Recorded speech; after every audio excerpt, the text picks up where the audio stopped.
So in terms of the administration's agenda, um, there was a lot of language around improving and promoting long-term U.S. supply chain resiliency.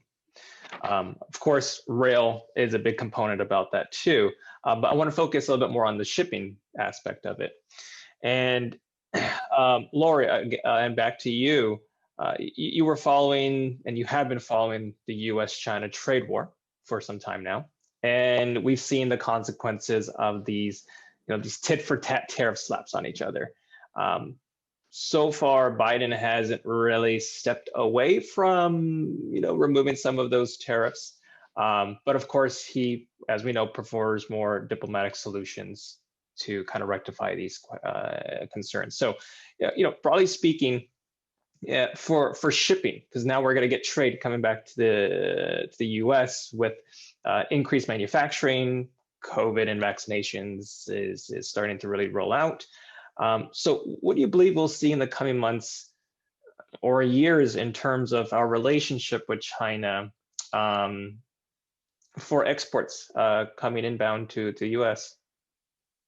I think that the beginning of the tea leaves that we saw was the first meeting that we saw in Alaska between the two governments. I have spoken with the White House as it relates to the 232s versus all the tariffs that have accrued over the trade war, and they're reviewing all of them. Based on my discussions and also the recent actions with the USTR, where they're looking to, they've opened up comments as it relates to the digitizing, the Digital Act over in the UK with the tariffs. They're going hard nose. I do not see them backing down or being soft or rolling anything back. In fact, that they've doubled down. Yesterday, the USTR doubled down on Trump's possible tariffs on Europe as it relates to digitalization. When it comes to trade coming back here, we saw more trade diversion go to Vietnam. Vietnam was a huge winner in the trade war.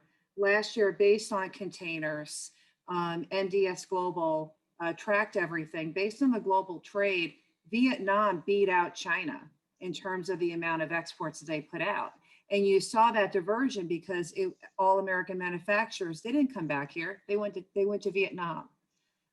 It's also very costly here. I mean, that's why we don't make containers in the United States. There's a reason why companies move elsewhere. So I don't see anything changing anytime soon.